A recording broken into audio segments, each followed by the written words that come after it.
नमस्कार दोस्तों। दोस्तों, जिस तरीके से झारखंड का इलेक्शन भी होने वाला है और महाराष्ट्र का विधानसभा का इलेक्शन भी होने वाला है। इलेक्शन तो तमाम हो रहे हैं। इससे पहले हरियाणा और जम्मू कश्मीर का भी इलेक्शन जो है चला गया, होकर के भी चला गया। रिजल्ट भी आ गए, सारी चीजें हो गई। लेकिन एक वर्ग हमारे देश में जो बूढ़े बुजुर्गों का एक वर्ग है, एक तनवा है, एक ऐसा तनवा है जो हमेशा से शोषित होता हुआ आया है। वो शोषित ईपीएस को लेकर के, वो पेंशन धारक, एक ऐसे पेंशन धारक जो अपनी पेंशन की मांग हमेशा से करते हुए आ रहे हैं, चाहे वो झारखंड का इलेक्शन हो, चाहे महाराष्ट्र का इलेक्शन हो। वो कहते हैं मोदी जी, इलेक्शन तो आते हैं, इलेक्शन आते हैं जाते हैं, लेकिन आपके मैनिफेस्टो में, सरकार के मैनिफेस्टो में कभी भी ईपीएस का जिक्र नहीं होता। चाहे सरकार का मैनिफेस्टो ले लीजिए, चाहे आप किसी का भी मैनिफेस्टो उठा के ले लीजिए। आप किसी भी एक रीजनल लोगों का भी अगर आप देखेंगे, वहां पर अगर झारखंड का इलेक्शन चल रहा है तो जेएमएम का देखिए, आप वहां पर जेएम का देखिए कि किस तरीके से उन्होंने अपने मैनिफेस्टो जो लॉन्च किया, उस मैनिफेस्टो के अंदर भी क्या ईपीएस की बात की गई है?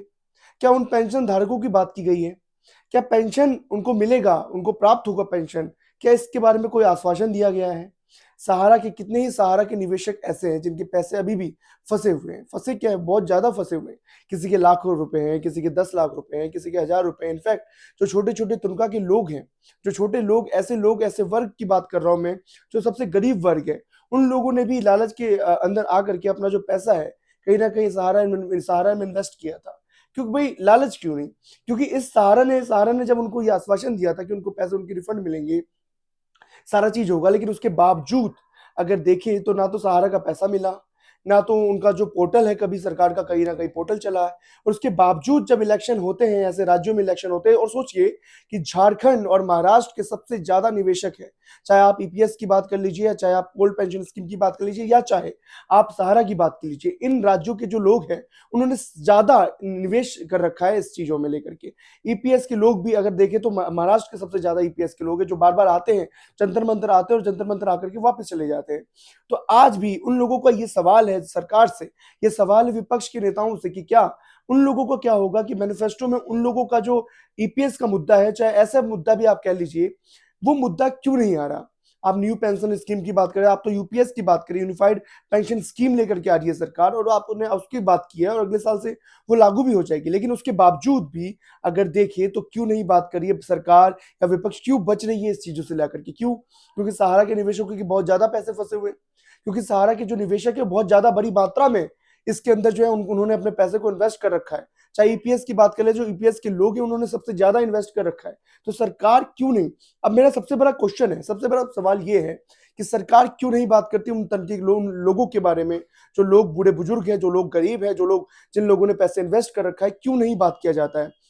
नंबर फर्स्ट, किसी का भी मैनिफेस्टो आप उठा के देख लीजिए, कभी भी पेंशन के बारे में बात नहीं करेंगे उसके अंदर, और कभी भी उन्होंने ये जिक्र नहीं किया, ये आश्वासन नहीं दिया कि जी हाँ, आपका पेंशन जो है मिलेगा, आपका पेंशन जो है वापस हम लेकर के आएंगे। जो आपके पैसे फंसे हुए हैं, किसी भी इन्वेस्टमेंट अगर आपने किया, चाहे सहारा का ले लीजिए, किसी भी चीज का ले लीजिए, हम आपके पैसे हम दिले करके आएंगे। या देखिए, राज्य का जो चुनाव है, विधानसभा का चुनाव होता है, विधानसभा के बाद भी एक ऐसी चीज नहीं है कि भाई विधानसभा के लोग भी, विधानसभा में भी अगर ये मैनिफेस्टो, ये हमने पता किया कि केंद्र का मामला है, ये सबको पता है कि केंद्र की जो सरकार है वही इस चीज में कुछ ना कुछ कर सकती है। लेकिन राज्य की विधानसभा भी, केंद्र के ऊपर प्रेशर बनाया जा सकता है। राज्य की विधानसभा में भी अगर इस बात का जिक्र हो, इस बात का मैनिफेस्टो में कहीं ना कहीं जिक्र हो, तो कहीं ना कहीं सरकार के ऊपर ये दबाव बनेगा, और राज्य केंद्र सरकार के ऊपर ये दबाव बनेगा, और उन पेंशन धारकों के, और खास करके जो सहारा निवेशकों के पैसे हैं, वो जरूर जरूर वापस आएंगे। लेकिन कोई भी, चाहे जम्मू कश्मीर का चुनाव ले लीजिए, चाहे महाराष्ट्र का चुनाव ले लीजिए, चाहे हरियाणा का चुनाव ले लीजिए, चाहे झारखंड का चुनाव ले लीजिए, लेकिन कोई भी सरकार, कोई भी नेता इस चीज में बात करने से बच रहा है, इस चीज में बात करने से कतरा रहा है। मेरा तो सबसे बड़ा सवाल यही है, नेताओं से यही है, कि क्या वो इस सवाल, इस चीज को वो क्यों नहीं ला रहे हैं, क्यों नहीं हाईलाइट कर रहे हैं? वो अपने आप को हाईलाइट करते हैं, लेकिन कभी भी ईपीएस का जो मुद्दा है उससे बचते हैं।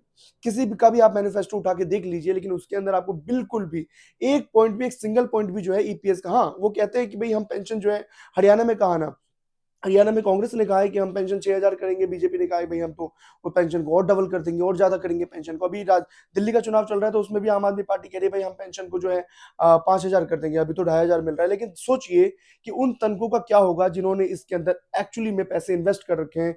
जो ईपीएस धारक, जो ये आस लगा कर के बैठे हैं कि आज नहीं तो कल, कल नहीं तो परसों हमारा पैसा वापस आएगा सरकार से, तो उनका क्या होगा? वो बार-बार जंतर-मंतर आते, बार-बार जंतर-मंतर से चले जाते, सरकार से मिलते, सरकार के प्रतिनिधि जो है उनको बस आश्वासन देते हैं, चाहे वो हेमा मालिनी हो जाए, चाहे कोई भी हो, कोई भी सांसद हो, वो सिर्फ और सिर्फ आश्वासन देते हैं।